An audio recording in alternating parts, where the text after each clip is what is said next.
Hello dear students, आज की video में हम लोग प्रकाश के एक और महत्वपूर्ण गुण का अध्ययन करने वाले हैं और ये परीक्षा की दृष्टि से भी बहुत इम्पॉर्टेंट है। प्रकाश का अपवर्तन यही वो महत्वपूर्ण गुण है जिसके बारे में आपको समझना है। तो वीडियो में आगे बढ़ने से पहले आपसे एक रिक्वेस्ट है कि वीडियो को पूरा अंत तक वॉच करें, जिससे आपका कोई कॉन्सेप्ट कन्फ्यूज ना हो, आप उसको आसानी से समझ पाएँ। अगर कोई प्रॉब्लम फिर भी होती है तो आप हमें कमेंट से पूछ सकते हैं, हम उसका सॉल्यूशन आपको प्रोवाइड कराएंगे। तो चलिए वीडियो को शुरू करते हैं। देखिए ये क्या है, प्रकाश का अपवर्तन। तो पहले इसे साधारण तरीके से समझने के लिए आपको हम कुछ एग्जांपल्स बताते हैं। आपने ये देखा होगा कि अगर किसी ग्लास में जो पानी से भरा हो एक नींबू डालें तो वो नींबू हमको साइज़ में थोड़ा बड़ा दिखाई पड़ता है, या फिर कोई शीशे की गोली अगर उसमें डाली जाए तो वो भी साइज़ से बड़ी दिखाई पड़ेगी। या अगर आपने कभी स्विमिंग पूल देखा होगा तो उसकी तली अगर हम दूर से देखते हैं तो हमको तिरछी दिखाई पड़ती है। या फिर ये देखिए, यहाँ पे एक बाल्टी है, ये पानी से भरी है। अगर इसमें हम कोई छड़ इस तरह से रखें तो ये छड़ हमको तिरछी दिखाई पड़ती है। मतलब ये सब घटनाएं जो हैं ये किस पर आधारित हैं? प्रकाश के अपवर्तन पे। अब इसी के आधार पर इसकी जो परिभाषा बनेगी वो क्या बनेगी कि जब कोई प्रकाश की किरण का मतलब ये है कि वस्तु से जो भी किरणें आती हैं वही प्रकाश की किरणें हैं। तो जब कोई प्रकाश की किरण एक माध्यम से दूसरे पारदर्शी माध्यम में जाती है तो वह अपने मार्ग से विचलित हो जाती है, अर्थात हट जाती है। इसी घटना को प्रकाश का अपवर्तन कहते हैं। तो इसके लिए देखिए यहाँ पे दो डायग्राम है, ए और बी। यहाँ पर एक प्रकाश की किरण है, ये पहले माध्यम से आ रही है, किस में जा रही है? दूसरे माध्यम में जा रही है। तो ये जब पहले माध्यम से दूसरे माध्यम में जाना शुरू करती है तो इसका जो एक्चुअल पाथ होता है वो इससे क्या हो जाती है? डिस्टर्ब हो जाती है, यानी कि हट जाती है, दूर हट जाती है या नज़दीक हट जाती है, जो भी है ये डिपेंड करता है मीडियम पे। तो कहने का मतलब यहाँ पे है, डायग्राम में आपको क्या देखने को मिल रहा है कि एक प्रकाश की किरण OA है, जब ये दूसरे माध्यम में जा रही है तो ये अपने वास्तविक मार्ग से हट जा रही है। किस तरफ हट रही है? इस तरफ हट जा रही है, यानी कि अभिलंब की ओर झुक जा रही है। तो यही घटना क्या है? प्रकाश का अपवर्तन है। अब दूसरी केस में यहाँ भी प्रकाश की किरण है, पहले माध्यम से जा रही है, दूसरे माध्यम में जा रही है, तो ये अभिलंब से दूर हट रही है, यानी कि अभिलंब से दूर भाग जा रही है। जाना इसको चाहिए था ऐसे, लेकिन ये यहाँ से थोड़ा सा दूर हट गई है। तो इन्हीं घटनाओं को हम क्या कहते हैं? प्रकाश का अपवर्तन। अब आपको इसमें ये जानना है कि कब ये अभिलंब की ओर झुकती है और कब अभिलंब से दूर हटती है, ये आपको जानना है, ये इम्पॉर्टेंट है। तो आप यहाँ पे याद रखिए DRAW एक शब्द है, ड्रॉ। ड्रॉ का मतलब होता है जो आप कला में ड्राइंग करते हैं उसी से, लेकिन यहाँ पे थोड़ा ये ट्रिकी यूज किया गया है। इसका मतलब होता है डेंसर। डेंसर का मतलब हुआ सघन। R का मतलब होता है रेरर, और AW का मतलब हो जाएगा अवे। मतलब इसका हुआ विरल और इसका मतलब होता है दूर हटना।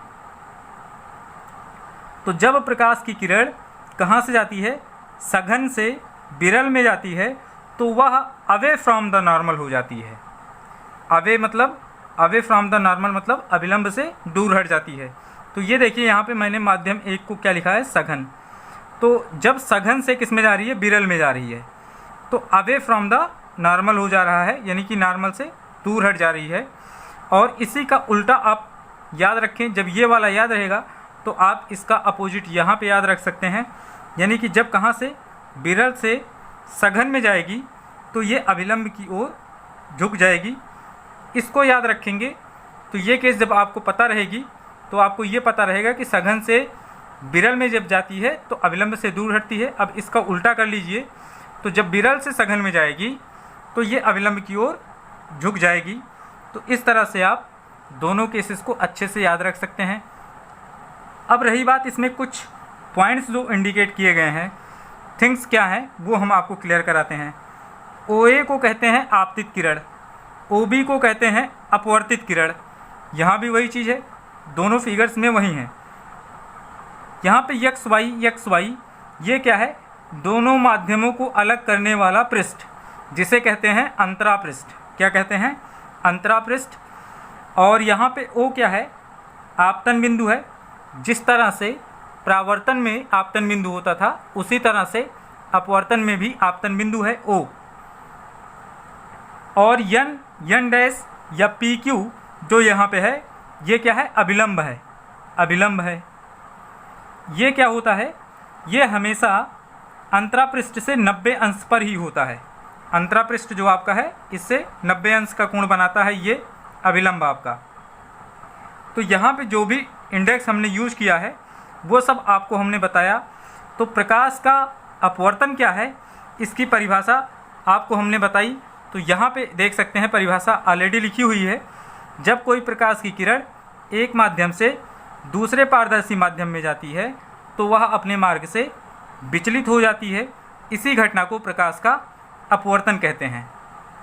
उदाहरण में हमने क्या बताया कि जैसे किसी बाल्टी में अगर पानी भरा हो और इसमें अगर आप कोई छड़ डालते हैं तिरछा करके, तो ये छड़ आपको और ज़्यादा झुकी हुई दिखाई पड़ेगी। तो ये क्या है, अपवर्तन का ही उदाहरण है। तो इस तरह से इसमें अगर आप कोई बाल डाल दें या शीशे की गोली या नींबू जो इसमें डूब जाए, तो ये आपको साइज से बड़ा दिखाई पड़ेगा। ये भी इसका एक उदाहरण है। स्विमिंग पूल का हमने बताया। तो इस तरह से आप अपवर्तन को आसानी से समझ सकते हैं। और अब अगले वीडियो में आपको अपवर्तन के नियम, जिस तरह से परावर्तन के नियम आपको बताए गए थे, उसी तरह से अपवर्तन के नियम के बारे में भी बताए जाएंगे। अपवर्तन के नियम 2 नियम है, आप उसको रिवाइज करके रखिएगा। एक बार ओरली में बताता हूँ अपवर्तन के नियम जो हैं। आपतित किरण, अपवर्तित किरण और आपतन बिंदु पर अभिलंब तीनों एक ही तल में होते हैं। ये अपवर्तन का पहला नियम है। दूसरा क्या है, आपतन कोण। ये आपतन कोण है और ये क्या है, अपवर्तन कोण। तो आपतन कोण की ज्या मतलब होता है साइन, और अपवर्तन कोण की ज्या का अनुपात एक नियतांक होता है। ये अपवर्तन का दूसरा नियम है।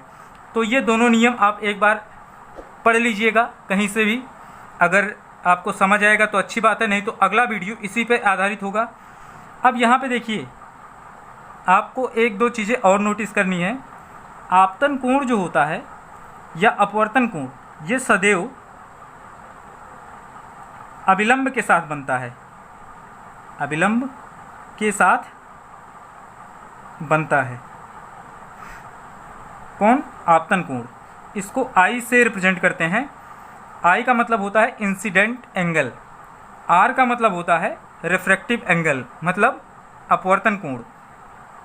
तो यहाँ पे देखिए, इनकी इंग्लिश भी हमने लिख रखी है। ये भी आपके लिए यूजफुल है, क्योंकि आगे की क्लासेस में आपको इंग्लिश में ही पढ़ना है। OA क्या है? आपतित किरण, इसको बोलते हैं इंसिडेंट रे। OB क्या है? अपवर्तित किरण, इसको बोलते हैं रिफ्रैक्टिव रे। n डैश या PQ, n डैश या PQ क्या है? अभिलंब है, इसको बोलते हैं नॉर्मल, इसलिए इसको n से डिनोट करते हैं। XY क्या है? अंतरापृष्ठ है, जिसको बोलते हैं बाउंड्री सरफेस, या यहाँ पे इसको बोल सकते हैं केवल सरफेस बाउंड्री, ये भी बोल सकते हैं।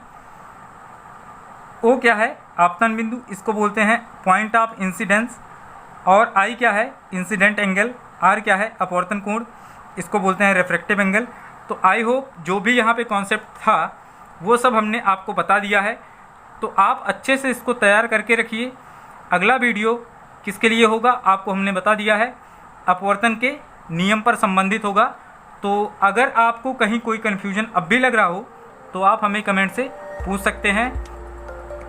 आज के वीडियो में बस इतना ही। धन्यवाद।